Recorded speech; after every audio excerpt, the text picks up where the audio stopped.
It does not mean that what you do is what you get. నువ్వు ఏమి చేస్తున్నావో అది పొందుతానన్నది కరెక్ట్ కాదు. What you see is what you get. నువ్వు ఏమి చూస్తావో దాన్ని పొందుకోవడమే. దర్శనంలో ఏమి చూస్తావో దాన్ని అనుభవించడమే. Many studied MBBS. చాలా మంది MBBS చదివారు. But they did not become like doctors. వారు డాక్టర్లు అవ్వలేరు. They do MBA. వారు కొంతమంది MBA చేస్తారు. But they don't do business. కానీ వారు వ్యాపారం చేయలేరు. This man of God, ఈ దైవజనుడు and a degree in MBA చేశారు. but he is not a business. కానీ వ్యాపారం చేయలేదు. He complete beer. That's not law. అలాగనే లా చేశారు. But he is not a liar. Lawyer వృత్తికి వెళ్ళలేదు. He becomes a man of God. కానీ దైవజనుడిగా మారారు. So what you do is not what you get. కాబట్టి నువ్వు దేన్ని చేపడతావో ఏమి చేస్తావో దాన్ని చూడలేవు. But what you see, కానీ నువ్వు ఏమి దర్శనం కలిగి ఉంటావు, ఏమి చూస్తావో what you get. దాన్ని నువ్వు పొందుకోగలవు. Hallelujah. If you see 1,000 people to gain for Jesus, యేసు కోసము వేల కొద్ది మంది ప్రజలను నీవు రక్షిస్తున్నట్లుగా నువ్వు చూస్తే definitely you will save 1,000 people. ఖచ్చితంగా నువ్వు వేల మందిని నువ్వు రక్షించగలుగుతావు. You see 100 churches planting, ఒకవేళ 100 సంఘములు స్థాపిస్తున్నట్లుగా నువ్వు దర్శనం పొందితే definitely you will plant 100 churches. ఖచ్చితంగా ఆలస్యమైన 100 సంఘములను నువ్వు స్థాపించగలవు. One day ఒక దినం we were just youth. మరి మేము యవనస్తులం. We were friends and we were brothers. మేము స్నేహితులుగా ఉండేవాళ్ళం. One day Ganji Azhar came to me. ఒక దినాన్ని ఆయన నా దగ్గరికి వచ్చారు. Kumar, there was a prophet here. ఇక్కడ ఒక ప్రవక్త ఉన్నాడు. Ministering in our town. మన టౌన్లో పరిచయం చేస్తున్నాడు. He was so powerful. ఆయన చాలా శక్తిమంతుడు. He prophesies. ఆయన ప్రవచనం చెబుతాడు. Come and go and learn the word of God by him. కాబట్టి మనం వెళ్దాం రా, ఆయన నుండి మాటలు నేర్చుకుందాం. Then I honored his invitation. కాబట్టి ఆయన చెప్పిన మాట నేను గౌరవించాను. Myself, నేను, Ezra గారు, ఆల్బర్ట్ గారు, ఆదినారాయణ గారు we joined the conference. కాబట్టి మేమందరం కూడా ఒక కాన్ఫరెన్స్ వెళ్ళాం. But that man of God was so powerful. ఆ దైవజనుడు చాలా శక్తివంతుడు. He was an old man. ఆయన చాలా వృద్ధుడు. And his name is Rajkumar from Chennai. వారి పేరు రాజ్ కుమార్ గారు, చెన్నై నుండి వచ్చారు. And he was not looking to the people actually. ఆయన ప్రజలను చూడడం లేదు కానీ, but he calls by name.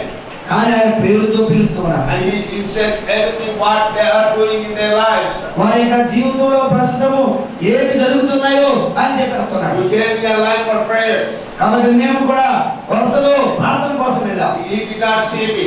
నన్ను ఆయన ముఖాముఖి చూడలేదు. But you know that when he lay his hands on me, అయితే ఆయన నా మీద చేతులు ఉంచినప్పుడు, Kumar, you are looking for a good job. Kumar, నువ్వు మంచి ఉద్యోగం కోసం చూస్తున్నావు. Yes, a white collar job. మంచి చంద్రబట్టన ఉద్యోగం కోసము. And you want to feed the pastors with your government job. అలాగే నీ గవర్నమెంట్ జాబ్ ను చేస్తూ సేవకులకు సహాయం చేయాలి, పరిచయం చేయాలని ఆశిస్తున్నావు. But it is not the plan of God. కానీ అలాగ చేయడం దేవుని చిత్తం కాదు. God wants to use you to spread the gospel across all over the world. అయితే దేవుడు నిన్ను ప్రపంచ వ్యాప్తంగా సువార్త ప్రకటించడానికి పిలుస్తూ ఉన్నాడు. I was shocked. ఆ మాట వినగానే నాకు చాలా ఆశ్చర్యంగా అనిపించింది. I was shocked. షాక్ తిన్నాను. Hallelujah. Hallelujah. Hallelujah. Hallelujah. Then I come to know the heart of the Lord. అప్పుడు దేవుని యొక్క హృదయం గురించి నేను ఎరుగున్నాను. Then I come to know about the plan of God. దేవుని యొక్క ప్రణాళికల గురించి నేను ఎరుగున్నాను. Enoch was reading Isaiah 53. మరి నపుంసకుడు చూసినట్లయితే యెషయా గ్రంథము 53వ అధ్యాయం చదువుతున్నాడు. But he don't understand what he was reading. చదువుతున్నాడు కానీ చదివిన దానిలో ఉన్న మర్మము అర్థం కావడం లేదు. The Spirit of the Lord came upon that person Philip. అయితే దేవుని యొక్క ఆత్మ పిలుపును ఏర్పాటు చేసుకుని, And he led to me the Enoch, though he was running with the chariot. కాబట్టి పిలుపుని దేవుని ఆత్మ నడిపిస్తుంది. ఈ యొక్క నపుంసకుడికి వెళ్ళి ఆయనకి సహాయం చేయమని అతను రథంలో వెళ్తున్నాడు. Go and meet him. పిలుపు రథంలో వెళ్తున్న వ్యక్తిని కలుసుకో, Speak with him. అతనితో మాట్లాడు. And Apostle Philip was asking to the Enoch. అయితే పిలుపు వెళ్ళి ఈ నపుంసకుని అడుగుతున్నాడు. Hello brother. సహోదరుడా. He's a brother sister. నపుంసకుడు కాబట్టి అడుగుతున్నాడు. He's not a sister, he's not a brother. Sorry. సహోదరుడు అమ్మేమో సహోదరి అమ్మేమో నపుంసకుడు కాబట్టి. Hello. కాబట్టి అడుగుతున్నాడు. Hi. Hi Hi is the best thing. Hi అన్న మంచిదేమో. Hello, do you know what you're reading? నీవు చదువుతున్నది ఏమిటో నీకు అర్థమైందా అని అడుగుతున్నాడు. And he was just, how I can know without any explanation? అప్పుడు ఏమని జవాబిస్తున్నాడు? ఎలా అర్థమవుతుంది, ఎవరైనా నాకు దీన్ని వివరించకపోతే? Can you please tell me what does it mean? కాబట్టి దీని అర్థం ఏమిటో నువ్వేమైనా చెప్పగలవా? And he explained about the 53rd chapter of Isaiah. అప్పుడు ఇతడు 53వ అధ్యాయం యొక్క వివరణను ఇస్తూ ఉన్నాడు. It was written about the Lord Jesus Christ. అది యేసు క్రీస్తు గురించిన మాటలు. That when he come to understand what the meaning of the word of God, మరి దేవుని యొక్క లేఖనాల యొక్క అర్థాలు ఏమిటో అతనికి బాగా వివరించబడినప్పుడు he then come to know about the plan of God. అప్పుడు దేవుని యొక్క ప్రణాళికలు ఏమిటో ఈ నపుంసకుడు Then తెలుసుకున్నాడు. he immediately took baptism. వెంటనే అతను మార్పు చెంది బాప్తిసం తీసుకోవడానికి Sometimes we don't know what the heart of the Lord for us. అయితే మన విషయంలో దేవుని యొక్క హృదయము చిత్తము ఎలా ఉందో చాలాసార్లు మనకు తెలియదు. That's why we are missing in success. అందుకనే మనము విజయమును సంపాదించుకోలేకపోతున్నాం. Hallelujah. Hallelujah. Hallelujah. Hallelujah. Hallelujah. That's why our church is not being revived. అందుకనే మన యొక్క సంఘములు ఉజ్జీవించబడడం లేదు. We should know the truth of the Lord Jesus Christ. యేసు క్రీస్తు యొక్క సత్యమును మనం తెలుసుకోవాలి. When the spirit of truth come upon us, దేవుని యొక్క ఆత్మ మన మీదకి వచ్చినప్పుడు he will guide you into all truth. అప్పుడు మనను సర్వ సత్యములోనికి నడిపిస్తాడు. He shall not speak of himself, మరి తన గురించి తాను మాట్లాడుకోడు కానీ but whatsoever he shall hear, ఆయన ఎవరి చేత పంపించబడడు that shall he speak. ఆ మాటలు అతని గురించి మాత్రమే మాట్లాడతాడు. Things to come. రాబోయే విషయాల గురించి చెప్తాడు. Hallelujah. Hallelujah. God uses prophets దేవుడు ప్రవక్తలను ఉపయోగించుకున్నాడు to tell us what to come in our lives. మన భవిష్యత్తులో మనకు జరగబోయేది ఏమిటో చెప్పడానికి. So it is our response to honor the prophets. కాబట్టి ప్రవక్తలను గౌరవించడము మన యొక్క The prophetic office was appointed by the Lord Jesus Christ. అయితే ఈ ప్రవక్తల పరిచర్యను యేసు క్రీస్తే ఏర్పాటు చేస్తున్నాడు. We have many apostles. అపోస్తలులు ఏర్పాటు చేస్తున్నాడు. They rule our church.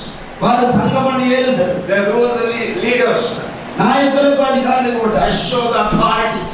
అధికారమును ఉపయోగిస్తారు. They direct. వారు మనల్ని నడిపిస్తారు. They command. వారు మనల్ని ఆదేశిస్తారు. But you know what is going on the ending time? అది ఈ చివరి దినాల్లో ఏం జరుగుతుందో తెలుసా? Pastors ruling apostles. పాస్టర్ గారునే అపోస్తులైన వారిని ఏలుతున్నారు. Believers ruling pastors.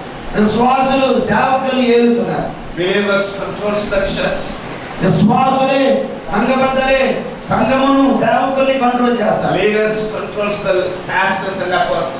నాయకులే సేవకుని ఆధీనంలో పెట్టుకుంటారు. It was not given the authorities to them to rule the church. అది వారికి ఇవ్వబడినటువంటి పరిచర్య మాత్రము సంఘముని ఏలుబడి చేయడానికి కాదు. Jesus gave us the authorities to heal the sick. దేవుడు సేవకులైన మనకే పరిపాలించడానికి ఏలడానికి అధికారం To heal the sick. ఆ రోగులను స్వస్థపరచడానికి, To cast out the demons. దయ్యములను వెళ్ళగొట్టడానికి, To prophesy. ప్రవచనాలు To చెప్పడానికి, go and preach. సువార్త ప్రకటించడానికి. He has given the authorities to us. కాబట్టి ఆ అధికారమును దేవుడు మనకి ఇచ్చున్నాడు. But he did not give the authorities to the believers to rule over the pastors, apostles and prophets. అయితే విశ్వాసులకు మాత్రము సేవకులను అపోస్తలులను ప్రవక్తలను ఏలుబడి చేయడానికి మాత్రం అధికారం We ఇవ్వలేదు. have different offices. కాబట్టి మనకు వేరే వేరే బాధ్యతలు ఇవ్వబడ్డాయి. God appoints in different leaderships.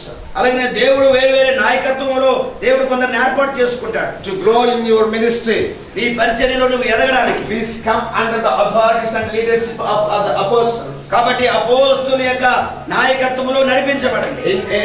In the teaching of apostles, అపోస్తుల బోధ యందు నడవండి. in preaching of the apostles, అపోస్తుల యొక్క మరి పరిచర్యలో నడవండి. in the foundations of apostles, అపోస్తుల యొక్క పునాదుల్లో నడవండి. and the prophets.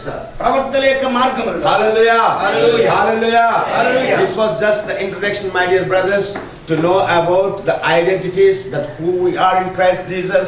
క్రీస్తులో మనము ఏమై ఉన్నామో తెలుసుకోవడానికి to know our responsibilities in the ministry, పరిచర్యలో మన యొక్క బాధ్యతలు ఏమిటో గుర్తెరిగి to ఉండడం, walk in the ways of the Lord, దేవుని యొక్క మార్గములో నడవటం, to get the success in the ways of Jesus Christ. యేసుక్రీస్తు మార్గములో నడిచినట్లయితే విజయం పొందుకుంటాం. Ministry is not only just playing drums. పరిచర్య అంటే డ్రమ్ము కొట్టడం మాత్రమే కాదు. Ministry is not just only singing and dancing. పరిచర్య అంటే కేవలము పాటలు పాడటము, నాట్యం చేయడం కాదు. Ministry is not only just breaking the tables. మరి పరిచర్య అంటే పళ్ళను కొట్టడం కాదు. Ministry is to walk and follow the Lord Jesus Christ. పరిచర్య ఏంటంటే యేసుక్రీస్తు మార్గంలో నడుస్తూ ఆయన వెంబడించడం. Though you are in a small village, ఒకవేళ మీరు చిన్న గ్రామంలో ఉన్నప్పటికీ, or in a big city, పెద్ద పట్టణంలో ఉన్నప్పటికీ, the top secret for the success is to follow the Lord. విజయానికి రహస్యం ఏంటంటే యేసుక్రీస్తు వెంబడించడం. Hallelujah. హల్లెలూయా.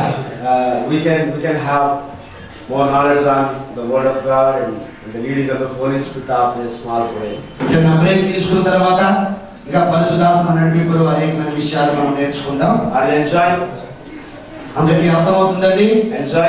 అందరూ సంతోషంగా Happy? Happy? సంతోషంగా